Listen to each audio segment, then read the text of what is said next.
And ladies and gentlemen, as we begin our service today, I'm going to kindly ask that we turn off for silence all cell phones, electronic devices. Thank you.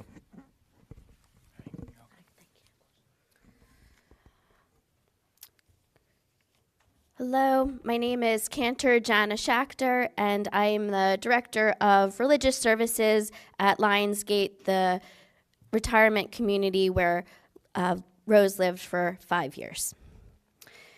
At Jewish funerals, it is traditional to recite psalms, ancient prayers of poetry that give voice to sorrow, hope, and the mystery of life and death.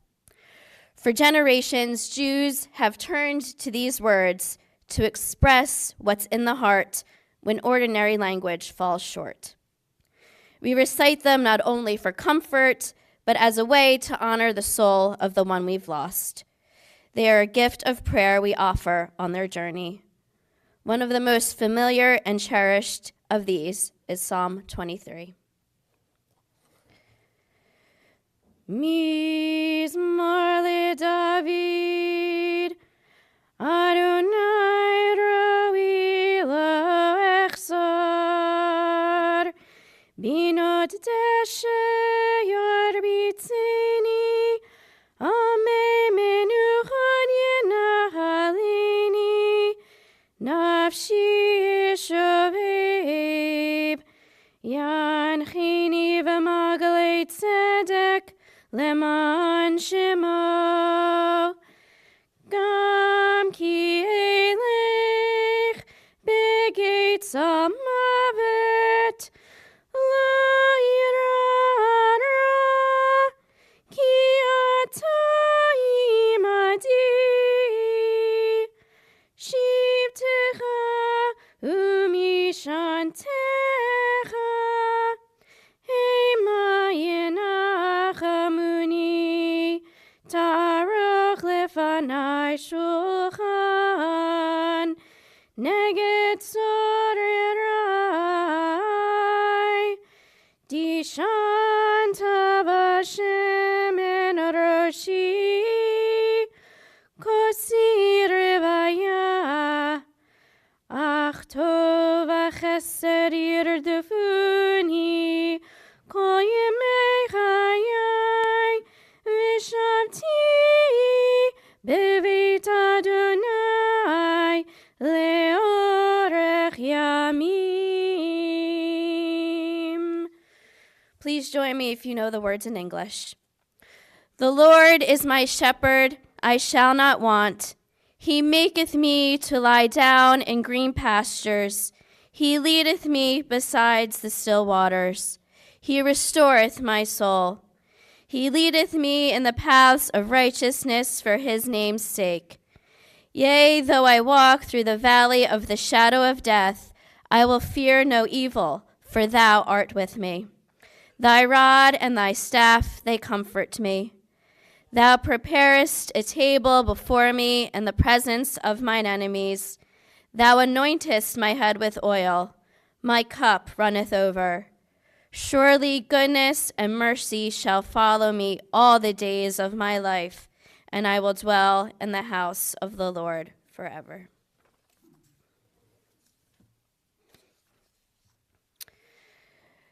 Dr. Rose Glassberg was born on November 19th, 1929, in Philadelphia, to Louis and Anna Glassberg, immigrants from Eastern Europe. Life was very difficult during the Depression, and the Glassbergs struggled, at one point being evicted from their home in North Philly. What the family lacked financially, they made up for in connection. Rose was very close to her 3 older brothers. According to family lore, when Rose was 6 months old, her mother asked Brother Saul, who was 6 years old, to watch his baby sister. Saul took his responsibility seriously and very literally watched Rose fall right off the table she was lying on. During her childhood, she developed her love for school, music, and literature, And after graduating from Overbrook High School, she went straight to Westchester University. Rose was incredibly grateful to be able to go to college. The end of the war and financial stability resulted in Rose being the first child in the family who was able to attend college immediately after high school. She never took her education for granted, and I believe this was the reason she dedicated her life to the field. After graduating from Westchester, Rose earned her master's from Middlebury College's Bread Loaf School of English and began teaching English at Germantown High School, where she stayed for 11 years. Rose made a lasting impression on those she taught at Germantown.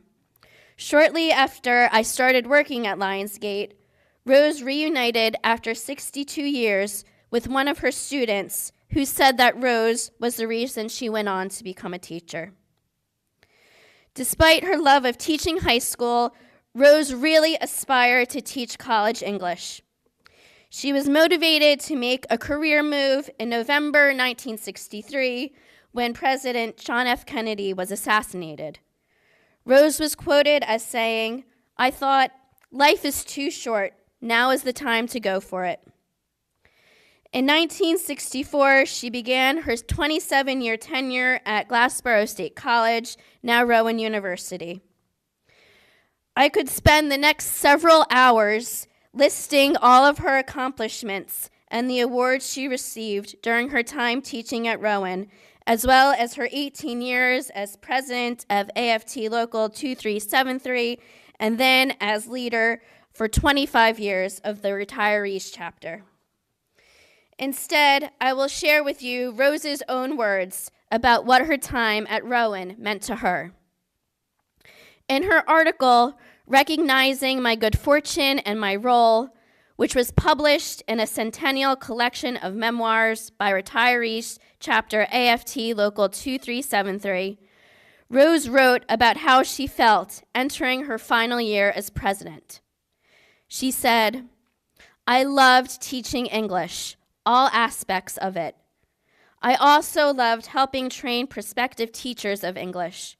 Both roles gave meaning and purpose to my life, as did, in another way, my work with the AFT. My 18 years as president of Local 2373 offered a way of giving back to the community of educators I felt happy to be a part of.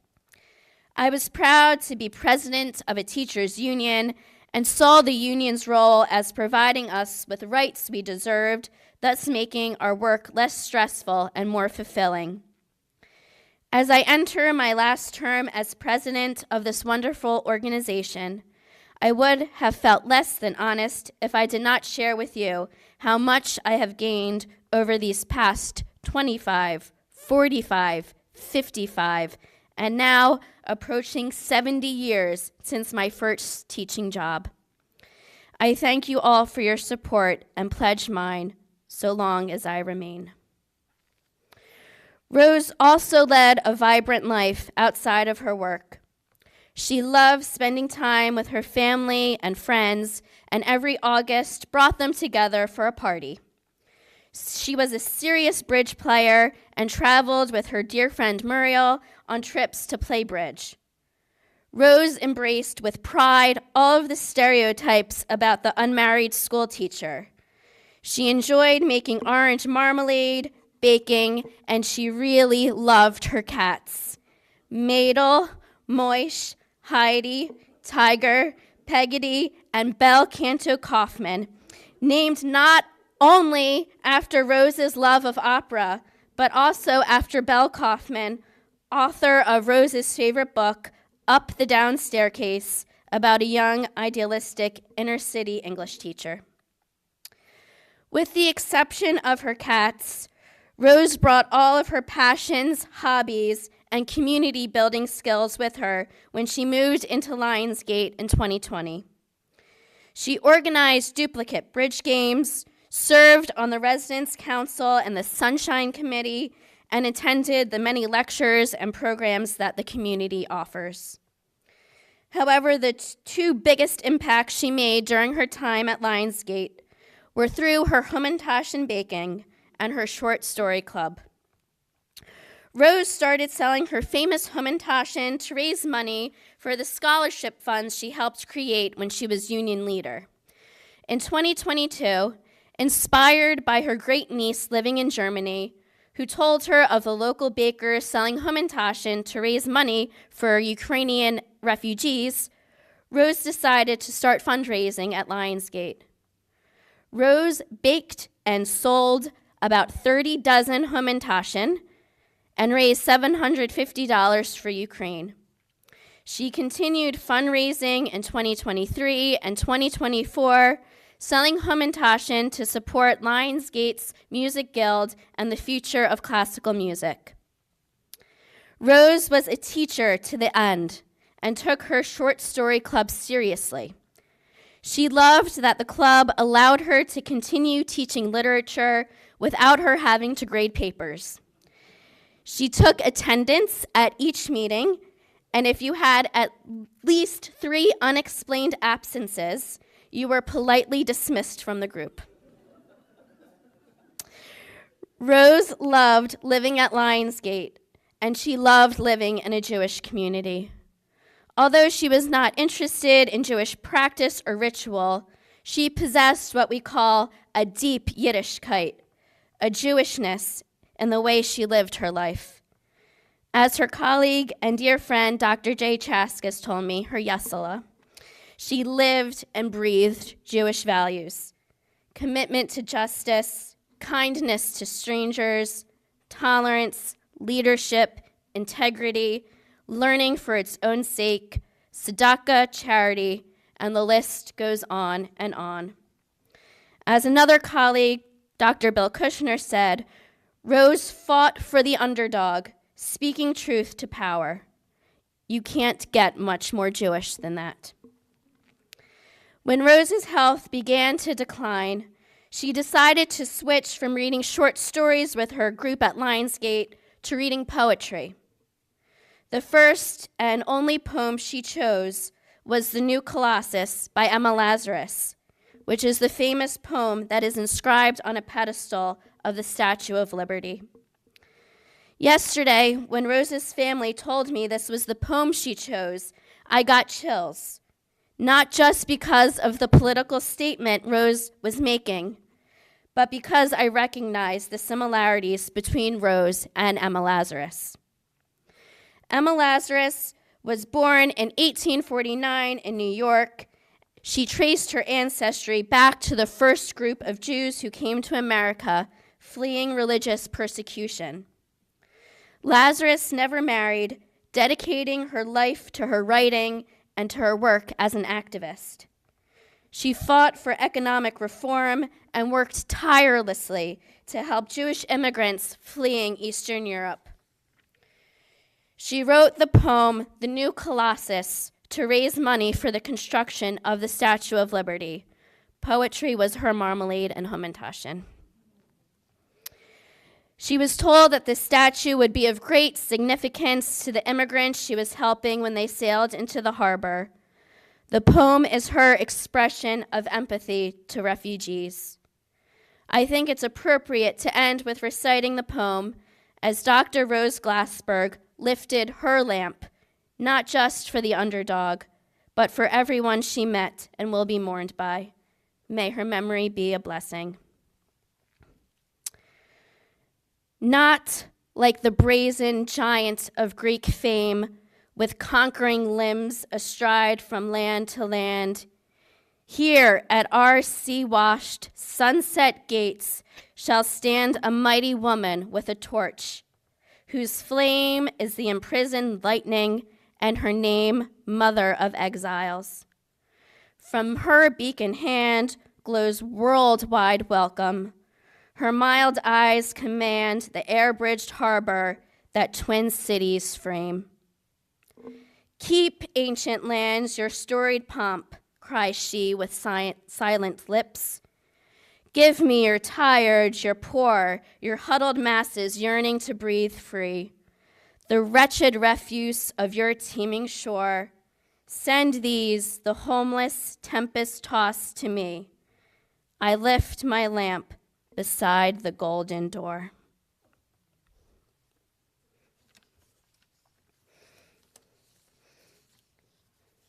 I would now like to invite Rose's family and friends to share a few words and recite some poetry. We'll start with her niece-in-law, Lisa.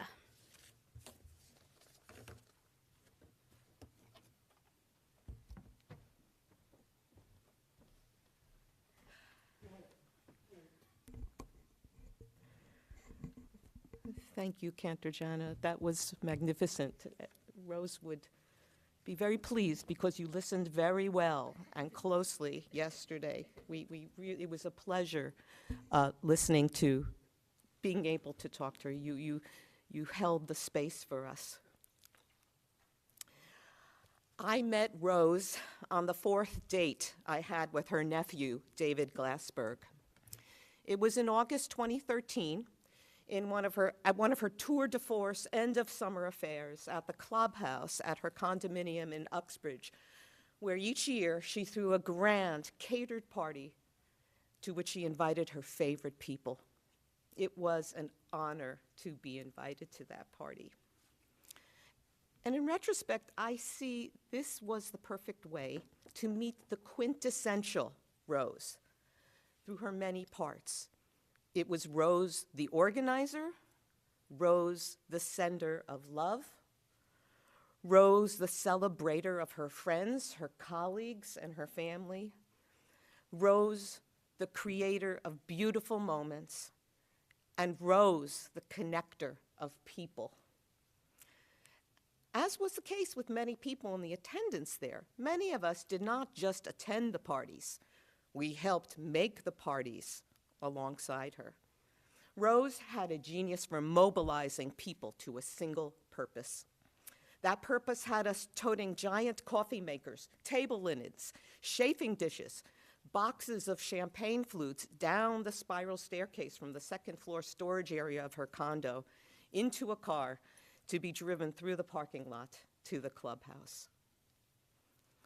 Rose was lucky, so lucky to have many, many happy years creating those parties, and we should all take joy in that. As I was writing this, I had to figure out a segue from food and celebration to poetry and letting go of life.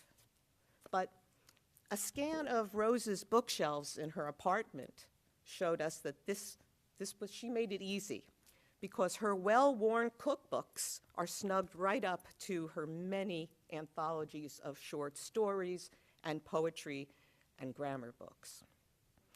Along with my husband and Deppie, I was with Rose in her hospital room where she courageously faced the multiple forces that were taking down her body. They were taking down her body, but not her mind. Her last days were not easy, but she faced them with bravery and with clear-eyed knowledge and a sense of purpose about the way she wanted to go.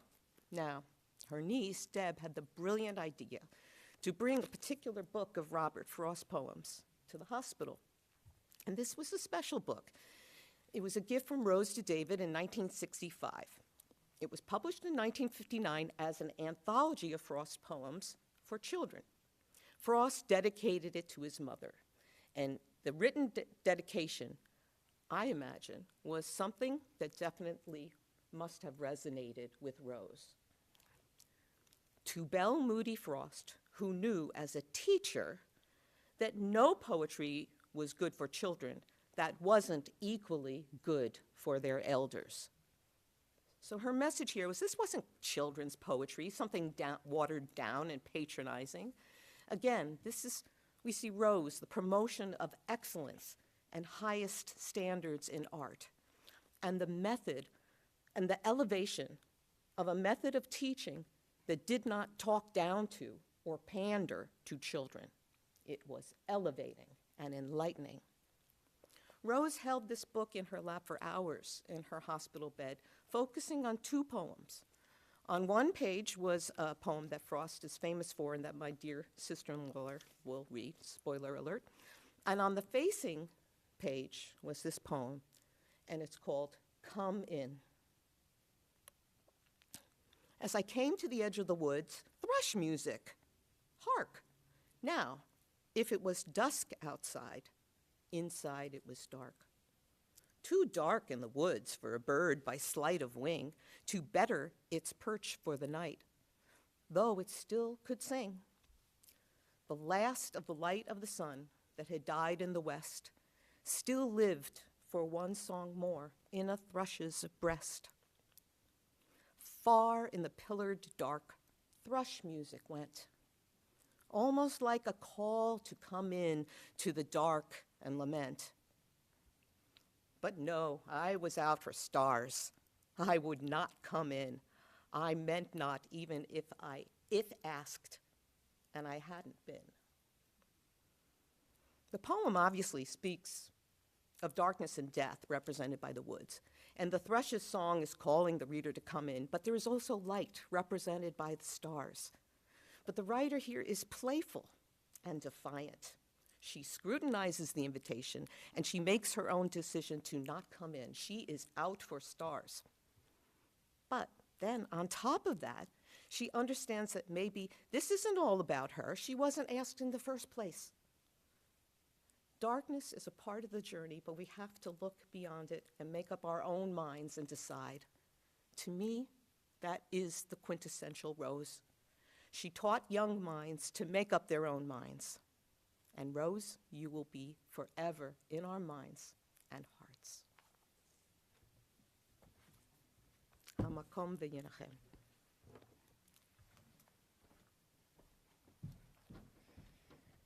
I'd like to invite up Fagel Brooks, Rose's niece.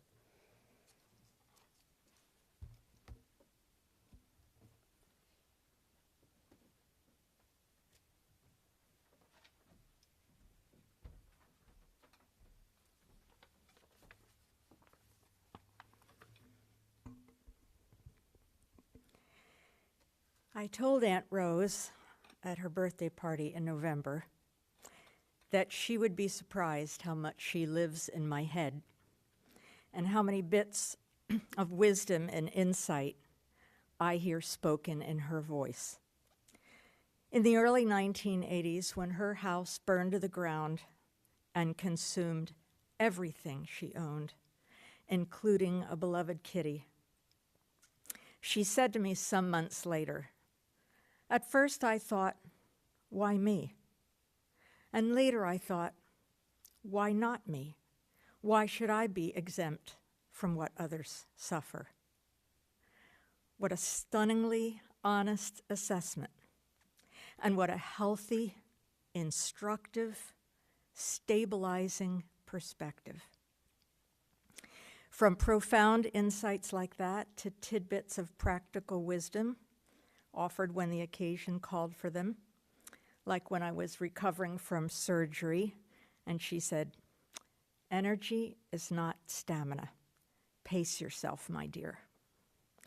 Or when I was grieving the loss of my mother, she said, "The mother-daughter bond is the strongest of all, no matter how complex the relationship." Or many years ago at a family picnic, she paid me the compliment of telling me I had nice children. Someone nearby said, "They are nice, but what's more important, they are very bright." Aunt Rose spun around with a sharp rebuke and said, "No, that is not more important." Her care for me began when I was still a preschooler. For a woman who never had children of her own, she was one of the most motherly people I've ever known. Nieces, nephews, our children, her students' children, I could go on. She was determined, perhaps almost seemingly compelled, to pour out her resources of time and money and interest to enrich us in every way that she could. In my case, it was memberships to monthly book clubs or science clubs with sticker books that arrived on our doorstep every month. Later, it was poetry and classical music and Victorian novels. When my husband and I began to take our children to the great museums in Philadelphia, the memories would come flooding back, and I found myself saying again and again, I remember being here when I was little. My Aunt Rose brought me here. I think it was 20 years ago that I began sending her cards on Mother's Day, right after my own mother was gone from this earth. It seemed a fitting tribute to all the love and generosity and attention, okay, and maybe a little ear boxing, figuratively speaking, she directed at me through more than 7 decades. And I don't want to imply that I was her favorite in any way, but she did note many times that I was the only one who did not have the effrontery to grow taller than she was. And she definitely approved of that. Of all of her nieces and nephews, I was perhaps the most far-flung in terms of choosing a divergent path. Our operating assumptions were, on some points, diametrically opposed. My choices in what I believe and how I structured my life to live out those beliefs could have felt like a negation of a number of her values if she had chosen to see it that way. But she never expressed anything that smacked of personal rejection, even when she was undoubtedly perplexed by me. King Solomon said, "Hatred stirs up strife, but love covers a multitude of transgressions." It was love that kept us bound together with a sweet tie which transcended all of our differences. Could I have wished for more freedom between us to discuss some of those profound differences? Yes, I could. But in the end, her love for me and my love for her produced a mutual respect and understanding that was worth more than mere like-mindedness. Did that take work? Yes, it did. Was it worth the effort? Yes, unspeakably so. I have been granted the privilege to close my comments by reading a poem by Robert Frost as well, chosen by my cousins, entitled "The Pasture."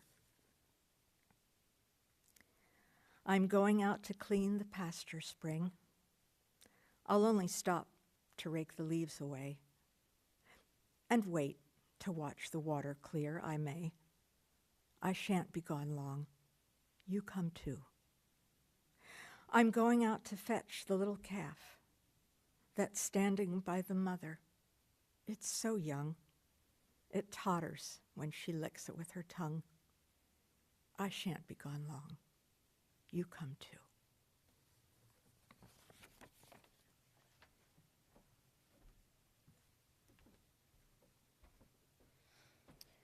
I'd like to invite up Deborah Glassberg, Rose's niece.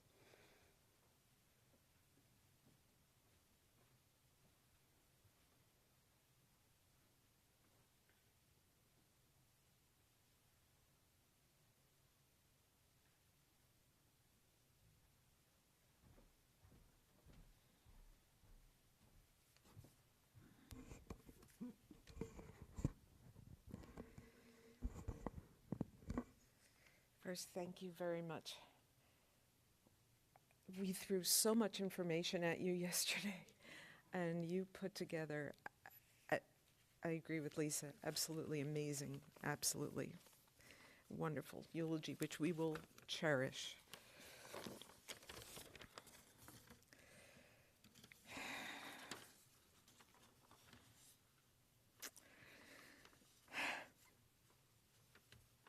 Aunt Rose wrote this in a tribute to our dad on his 80th birthday. When Mike was in the Army, Saul took on the role of Big Brother. He supported my request to transfer out of the commercial course at Overbrook High School into the academic course, unheard of in our family. Our grandmother wanted all her children to get safe, secure jobs like bookkeeping or secretarial work right out of high school. College seemed way out of reach. We all know the path that she took. When I was 15, Aunt Rose gave me a stack of plays. Tennessee Williams, Arthur Miller. I'd already shown an interest in acting and theater, and playgoing was a favorite for our family. My parents took us when we were kids. Until Rose took me to the opera, which she loved. She loved chamber music. One time I joined her at the Marlborough Music Festival in Vermont. She also adored ballet. She was blown away by their skill and artistry. I became interested in stagecraft and visual aspects of production in service to the stories being told and the performers who tell those stories. Rose came to see many of the productions that I worked on. She hosted one of my friends who was touring in a production in South Jersey. She loved meeting my friends, and they loved meeting her. Rose was an avid supporter of the young opera singers at the Academy of Vocal Arts in Philadelphia. She went to their performances in Philadelphia, and several times we went to New York to cheer them on in the Metropolitan Opera Vocal Competition for Emerging Singers. One of our last New York visits was to see a little night music because she wanted to see Angela Lansbury, who was in her 80s at the time. The music and stories and poetry, expression and interpretation of the arts that of our shared life experience touched her deeply.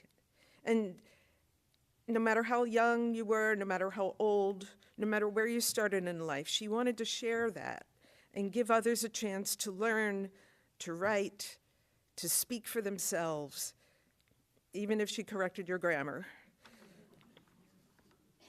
And that's why scholarship funds were so important to her, because our dad and Uncle Mike supported her as a young woman, and that's very important. From Dad, from Aunt Rose, and all of my family, from my work in the arts, I've tried to learn lessons of friendship and support, and in the end, just help Rose be Rose.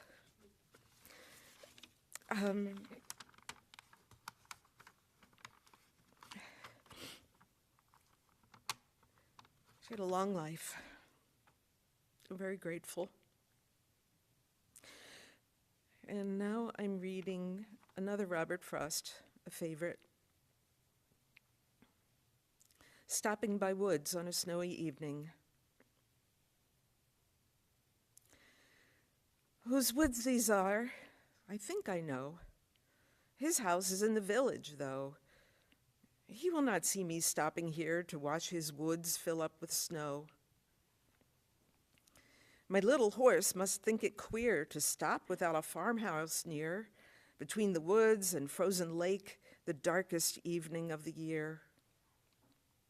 He gives his harness bells a shake to ask if there is some mistake. The only other sounds, the sweep of easy wind and downy flake. The woods are lovely, dark and deep, but I have promises to keep. Miles to go before I sleep. Miles to go before I sleep.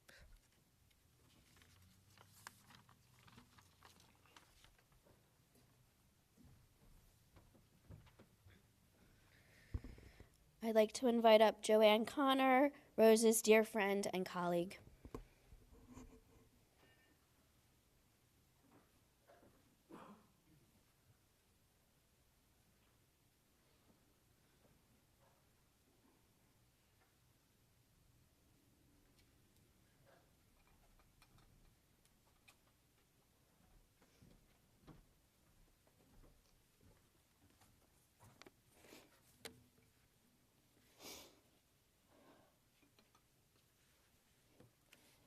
I first met Rose in 2012 when I was working in the president's office at Rowan. At the time, Rose was the president of the AFT Retirees chapter, and I remember hearing that she was feisty and sometimes challenging to work with. She called the president periodically, and at first he spoke and met with Rose directly to hear the issues she was raising on behalf of her members. After a while, he began asking me to take her calls and help her address the matters that she brought forward. Her concerns were usually operational or process-driven, so they naturally came to me anyway. That was how I began working with Rose. I quickly found her to be factual and thoughtful in what she was requesting. Rose never fought for fighting's sake. She reached out only when there were legitimate issues that needed to be addressed. She advocated to ensure that our members had continued access to the Rowan email after retirement, that the university provided space for chapter meetings, that there was a documented process for attaining professor emeritus status, and that the president spoke annually to our members to keep them informed about the changes at the university. The retirees are valued members of our community, and Rose fought vehemently for them. Each time she reached out, I listened carefully and brought together the appropriate team to determine how we could resolve the issue at hand. Rose and I repeated this process many times throughout the 10 years that I worked in the president's office. What happened alongside that work, however, became one of the greatest blessings of my life. As we all know, Rose was incredibly smart. She was also thoughtful and generous. Around the holidays, she would bring her homemade marmalade and hamantash into the office. Such a treat for all of us. During those visits, she began to sit with me and chat, and before long, Rose and I became friends. One of my favorite memories of Rose is when she would invite me to her home at Uxbridge for lunch. She would insist that we open a bottle of bubbly and that I stay until the bottle was empty. I'm sorry to say, President Hushman, this was usually during working hours. I told her I had to get back, and she said, "Don't worry about it, he won't mind." And at the end of the bottle, she would turn it upside down in the ice bucket and say, giggling, "Another dead soldier." We laughed, and she taught me so many things during those lunches, about Rowan, about the Union, about Judaism, about poetry, about classical music, and so much more. She proudly shared stories of her remarkable family, who she loved immensely. Over time, she became my confidant, my mentor, my friend. We once talked about how to describe our relationship. Given our 40-year age difference, motherly might have seemed appropriate, but it never quite fit. Sisterly felt closer. Ultimately, though, we simply called each other friends. She was so special to me, and I will miss her deeply. Before the pandemic, we often met for lunch. After she stopped driving, I would pick her up and take her out to eat. Eventually, those lunches became gatherings at Lionsgate, which I truly cherished. My last visit was for her birthday last month. I brought her a bag of goodies with a balloon attached. While we were having lunch, the rabbi came over and Rose introduced me. He noticed the balloon and asked, "Is it your birthday, Rose?" She said yes, and when he asked how old she was, she replied 96. I said, "Uh-oh, Rose." She asked me what was wrong, and I told her that every gift in the bag said 95. The three of us laughed, and she waved her hands, saying, "It doesn't matter." And she was right. It didn't matter. What mattered was the time that we spent together and the love that we shared. I wish so much that we could have one more year of our treasured friendship, but I am eternally grateful for the time that we did have. I already miss my dear friend, yet I am comforted knowing that she is at peace and reunited with Saul and the other members of her family.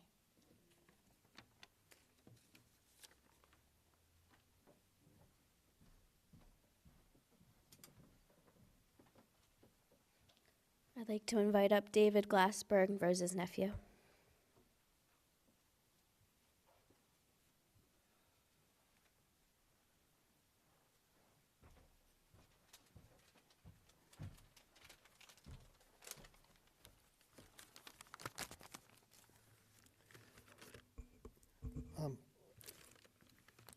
thank you, everyone, for being here with us this morning.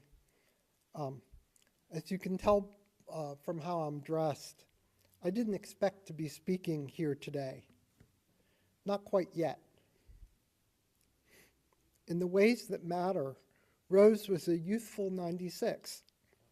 Her mind was sharp, her curiosity about people, politics, literature, and the arts undimmed through the end. Rose loved words. Reading them, hearing them, spoken and sung. She was, in the words of my daughter Rachel, our favorite nonagenarian grammarian. Rose had many passions, among them cats, bridge, opera, and baking. But two passions stand out. One was the importance of family, which to Rose meant not only those who were related to her by blood or by marriage, but also the many friends she made throughout her life and invited to her home for Thanksgiving, for winter holiday celebrations, and for summer parties. She loved entertaining and knew the importance of bringing people together, and through these gatherings, holding her family and community of friends together. She generously accepted other people and their differences, but had high standards concerning how some things should be done. I remember her insisting that before each of her August gatherings in the clubhouse of her condo complex at Uxbridge, we had to polish the silver serving dishes that we had carried down the narrow spiral staircase from the room where she stored them. And we had to iron the linen tablecloths that we spread over the circular tables she rented for each occasion. Nearly every soiree she hosted featured a toast, with each guest raising a real glass champagne flute, and not any brand of Prosecco would do.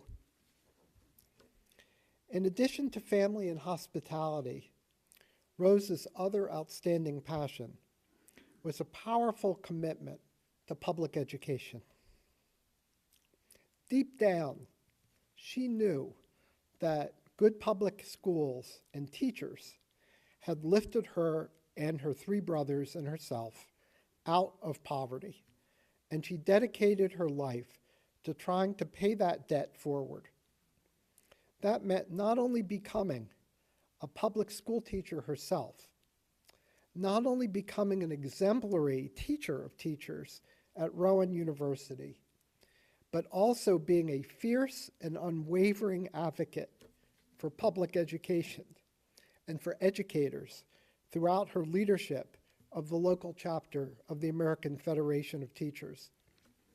In that role, she lobbied the New Jersey State Legislature for the support required to provide every child with the educational opportunities she had had growing up. In retirement, she raised money for scholarships for Rowan students, making and selling dozens of jars of her orange school marmalade each year. When a loved one passes, it's traditional to say, "May her memory be a blessing." In recalling Rose's passionate and uncompromising dedication to family, to empowering others, and to ensuring that a high-quality public education would be available to everyone, we can add, may her memory be an inspiration. Onward. Thank you.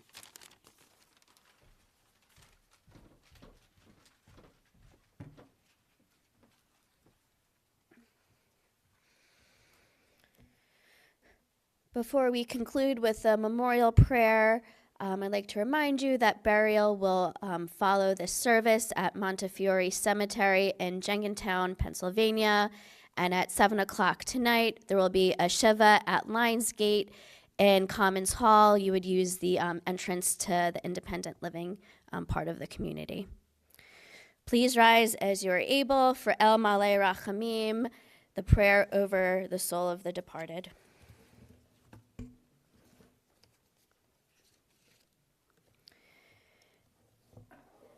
El Malachamim, Shechim Bamaromim, Amsei Menucha Nechona, Tachat Kanfei HaShechina, B'malot Kedoshim Utorim Kezohar Harakia Mazhirim and Ishman Hanif Teret Shelacha Leolama Beganin Ente Menuchata Anna Bal Harachamim Hastirecha Beseter Kenafecha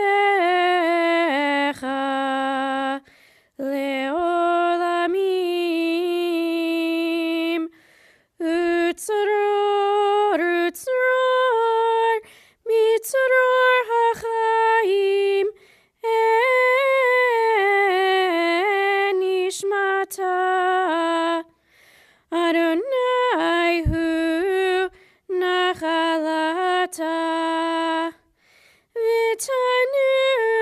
V'tanuach B'shalom Al Mishkava V'nomar Amen. Exalted, compassionate God, grant infinite rest in your sheltering presence among the holy and pure to the soul of Rose Glassberg, who has gone to her eternal home.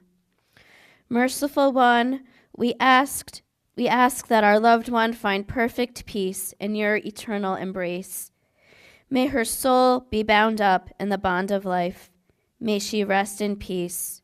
And let us say, Amen.